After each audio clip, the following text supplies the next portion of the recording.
அனைவருக்கும் வணக்கம். நம்ம இந்த வீடியோவில் பார்க்க போகிறது டிஎன்டிஐபிஆரில் கேட்கப்பட்ட அந்த கொஸ்டின்ஸ் பார்த்தீங்கன்னா 31லேருந்து ஒரு வரிசையாக ஒரு 10 கொஸ்டின் நம்ம இந்த வீடியோவில் பார்க்க போகிறோம். ஏற்கனவே கொஸ்டின் நம்பர் 1லேருந்து 30 வரைக்கும் பார்த்தீங்கன்னா எக்ஸ்பிளைன் பண்ணி வீடியோ போட்டிருக்கேன். அந்த லிங்க் டிஸ்கிரிப்ஷனில் கொடுக்குறேன், வேணுன்றவங்க பாருங்கள். சரிங்களா? சரி, ரைட், ஓகே. டிஎன்டிஐபிஆரில் பார்த்தீங்கன்னா தினம் ஒரு கேள்வியில் கேட்கப்பட்ட 31வது கொஸ்டின் பார்த்தோம் அப்படின்னா இதுதான். தமிழ்நாடு அரசின் மகப்பேறு நல உதவி திட்டம் யாருடைய பெயரில் வழங்கப்படுகிறது அப்படின்னு சொல்லிட்டு கேட்டிருக்காங்க. இதுக்கான ஆன்சர் பார்த்தோம் அப்படின்னா ஆப்ஷன் பி. சரிங்களா? டாக்டர் முத்துலட்சுமி ரெட்டி.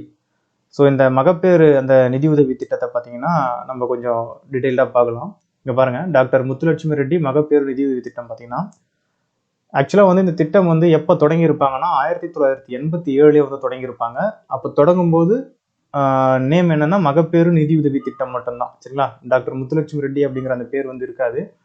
அந்த பேரை எப்போ மாற்றுவாங்க அப்படின்னு சொல்லிட்டு பார்த்தோம்னா செப்டம்பர் 15, 2006 தான் பார்த்தீங்கன்னா இந்த திட்டத்தை டாக்டர் முத்துலட்சுமி ரெட்டி மகப்பேறு நிதி உதவி திட்டம் அப்படின்னு சொல்லிட்டு பேரை மாற்றி வைப்பாங்க.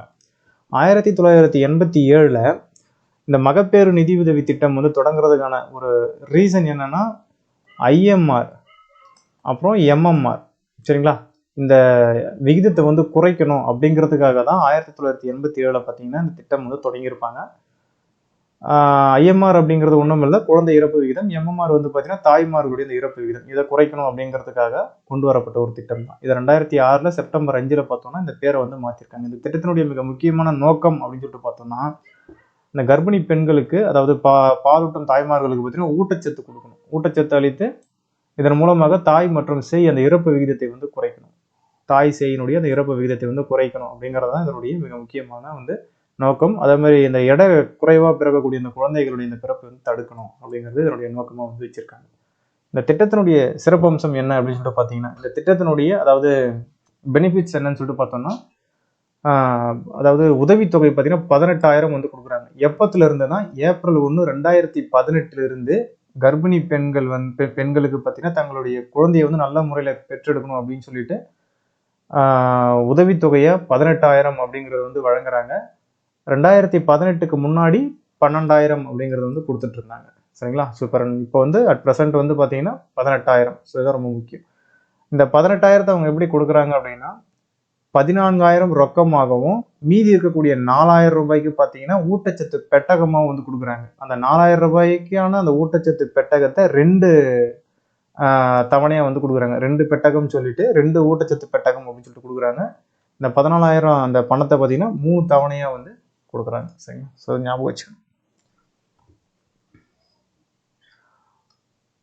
சரி, ரைட், ஓகே. அடுத்த கொஸ்டின் பார்க்கலாம். அடுத்த கொஸ்டின் பார்த்தீங்க அப்படின்னா அதே சேம் கொஸ்டின் தான், பட் கொஞ்சம் டிஃப்ரெண்டாக கேட்டிருக்காங்க. டாக்டர் முத்துலட்சுமி ரெட்டி மகப்பேறு நலத்திட்டத்தின் கீழ் வழங்கப்படும் நிதியுதவி தொகை என்ன அப்படின்னு சொல்லிட்டு கேட்குறாங்க. இப்போதான் பார்த்தோம், ஆப்ஷன் சி 18,000. சரிங்களா? இது எப்படி கொடுக்குறாங்கன்னு பார்த்தோம் அப்படின்னா 14,000 + 4,000. 14,000 பணமாகவும் 4,000 மதிப்பு உள்ள அந்த ஊட்டச்சத்து பெட்டகமாகவும் கொடுக்குறாங்க. சரிங்களா? சரி, ரைட், ஓகே. அடுத்த கொஸ்டின் பார்க்கலாம். கொஸ்டின் நம்பர் 33 பாருங்க. நன்னிலம் மகளிர் நில உடைமை திட்டத்தின் கீழ் வழங்கப்படும் உதவித்தொகை அப்படின்னு சொல்லிட்டு கேட்குறாங்க. இதற்கான ஆன்சர் பார்த்தோம்னா ஆப்ஷன் ஏ 5 லட்சம் அல்லது 50% மானியம் அப்படின்றது என்னுடைய ஆன்சரு. ஃபர்ஸ்ட் இந்த நன்னிலம் மகளிர் நில உடைமை திட்டம் அப்படின்னு என்னன்னா அந்த அதாவது எஸ்சி அல்லது எஸ்டி இருக்காங்கல்ல, ஸோ இந்த பிரிவில் இருக்கக்கூடிய அந்த மகளிர்களை சரிங்களா நில உடைமையாளர்களாக மாற்றணும் அப்படிங்கிறதான் பார்த்தீங்கன்னா இந்த திட்டத்தினுடைய நோக்கம். இந்த திட்டத்தை செயல்படுத்தக்கூடிய துறை பார்த்தீங்கன்னா தாட்கோ தான், அதாவது ஆதி திராவிடர் மற்றும் பழங்குடியின நலத்துறை. சரியா? அந்த துறையின் மூலமாக தான் செயல்படுத்துறாங்க இந்த நன்னிலம் மகளிர் நில உடைமை திட்டம் அப்படின்னு சொல்லிட்டு. ஸோ இந்த பெண்கள் பார்த்தீங்கன்னாக்கா இந்த திட்டத்தின் கீழே நிலம் வாங்குறதுக்கு பார்த்தீங்கன்னா 5 லட்சம் அப்படிங்கிறத மானியமாக கொடுக்குறாங்க. அப்படி இல்லைன்னா அவங்க அந்த நிலத்தினுடைய மதிப்பில் 50% அப்படிங்கிறது மானியமாக கொடுக்குறாங்க. இதில் எது குறைவோ அதை மானியமாக கொடுக்குறாங்க. அதை இங்கே கொடுத்துருக்காங்க. அப்புறம் நிலமற்ற ஆதி திராவிடர் மற்றும் பழங்குடியின வகுப்பை சேர்ந்தவர்கள் நிலம் வாங்குவதற்கு 5 லட்சம் அல்லது 50% மானியமாக கொடுக்குறாங்க. நிலமில்லாத அந்த ஆதி திராவிடர் மற்றும் பழங்குடியினர் அந்த மகளிருக்கு.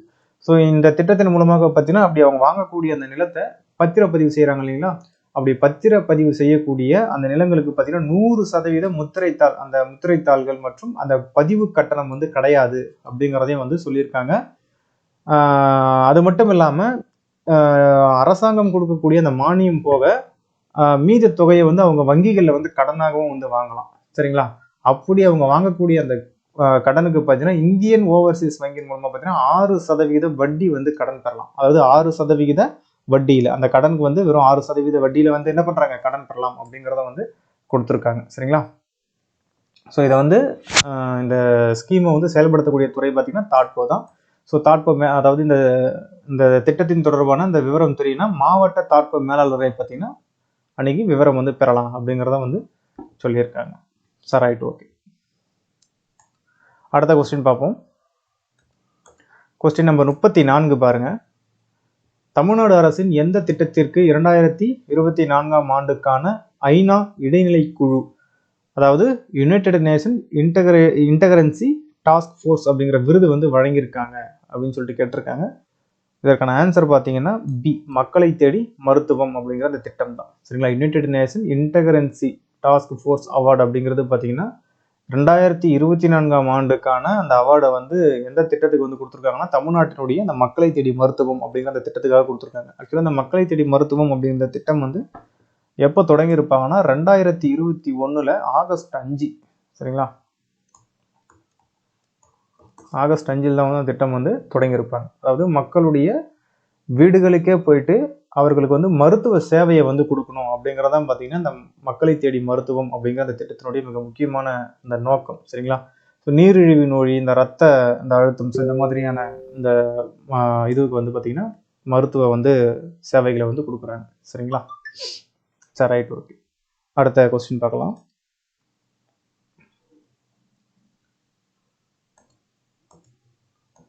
கொஸ்டின் நம்பர் 35 பாருங்க. உடல் உறுப்பு தானம், ஆர்கன் டிரான்ஸ்பிளான்டேஷன், அந்த செயல்திறனில் வந்து தமிழ்நாடு தொடர்ந்து எத்தனை வருடங்களாக தேசிய அளவில் வந்து முதலிடம் பிடிச்சிட்டு இருக்கு அப்படின்னு சொல்லிட்டு கேட்குறாங்க. இதற்கான ஆன்சர் பார்த்தீங்கன்னா 8.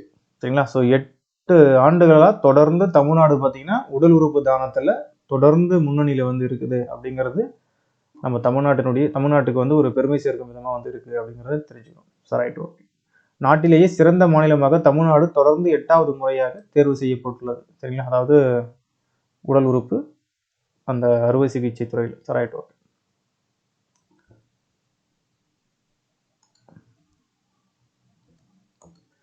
முப்பத்தி 6வது கொஸ்டின் பாருங்க. டிஐபிஆர்ல கேட்கப்பட்ட 36வது கேள்விதான். ஸோ இதில் என்ன சொல்றாங்க அப்படின்னா, கர்ப்பிணி பெண்களுக்கான டாக்டர் முத்துலட்சுமி ரெட்டி மகப்பேறு நிதி உதவி திட்டத்தின் கீழ் வழங்கப்படும் உதவிகள் என்ன அப்படின்னு சொல்லிட்டு கேட்டிருக்காங்க. ஸோ நம்ம இப்போ தான் பார்த்தோம். ஆக்சுவலாக வந்து ஆப்ஷன் சி தான் வந்து சரியான ஆன்சர். மொத்தம் பார்த்தீங்கன்னா 18,000. சரிங்களா? இந்த திட்டத்தின் மூலமாக கொடுக்குறாங்க. 14,000 பார்த்தீங்கன்னா ரொக்கமாகவும் 4,000க்கு பார்த்தீங்கன்னா 2 தவணைகளாக ஊட்டச்சத்து பெட்டகம் வந்து கொடுக்குறாங்க. ஸோ அப்போ ஆப்ஷன் சி தான் 2 ஊட்டச்சத்து பெட்டகம் மற்றும் 14,000 ரூபாய் அப்படிங்கிறதான் பார்த்தீங்கன்னா இந்த முத்துலட்சுமி ரெட்டி மகப்பேறு நிதி உதவி திட்டத்தின் கீழே வழங்கக்கூடிய அந்த உதவி. சரிங்களா? அடுத்த கொஸ்டின் பார்க்கலாம். கொஸ்டின் நம்பர் 37 பாருங்க. தினம் ஒரு கேள்வியில் ஒன்றிய அரசின் புள்ளி விவரங்களின்படி 2024-25ஆம் நிதியாண்டிற்கான திருத்தப்பட்ட தமிழ்நாட்டின் பொருளாதார வளர்ச்சி என்ன அப்படின்னு சொல்லிட்டு கேட்டிருக்காங்க.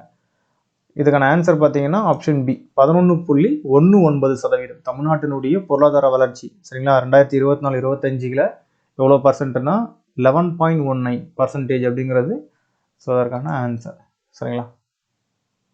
அடுத்த கொஸ்டின் பார்ப்போம். கொஸ்டின் நம்பர் 38 பாருங்க. திருநங்கைகளுக்கு சொந்த தொழில் துவங்க மானியம் வழங்கும் திட்டத்தின் கீழ் வழங்கப்படும் உதவித்தொகை எவ்வளவு அப்படின்னு சொல்லிட்டு கேட்குறாங்க. ஆன்சர் ஆப்ஷன் பி, ரூபாய் 50,000. சரிங்களா? ஸோ இங்கே கொடுத்துருக்காங்க பாருங்க ஸ்லைடில்.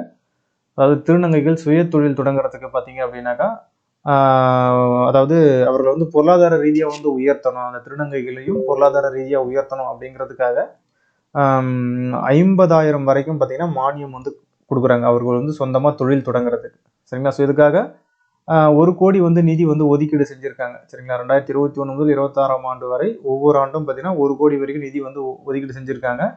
எத்தனை திருநங்கைகள் வந்து இந்த திட்டத்தின் கீழே பயன்படுறாங்க அப்படின்னு சொல்லிட்டு பார்த்தீங்கன்னா 811 திருநங்கைகள் வந்து பார்த்தீங்கன்னா இந்த திட்டத்தின் கீழே பயன்படுறாங்க. அடுத்த கொஸ்டின் பார்க்கலாம். கொஸ்டின் நம்பர் 39 பாருங்க. தினம் ஒரு கேள்வியில் தமிழ்நாடு அரசு வெளியிட்ட மாநில கல்விக் கொள்கையின் முக்கிய அம்சங்கள் எவை அப்படின்னு சொல்லிட்டு கேட்டிருக்காங்க. இதற்கான ஆன்சர் பார்த்தீங்கன்னா ஆப்ஷன் சி, தமிழ் ஆங்கிலம் என்ற இருமொழி கொள்கையை கடைபிடிக்க வேண்டும் அப்படிங்கிறதான் பார்த்தீங்கன்னா இதனுடைய ஆன்சர். சரிங்களா? ஸோ 39th கொஸ்டினுக்கு ஆன்சர் வந்து ஆப்ஷன் சி.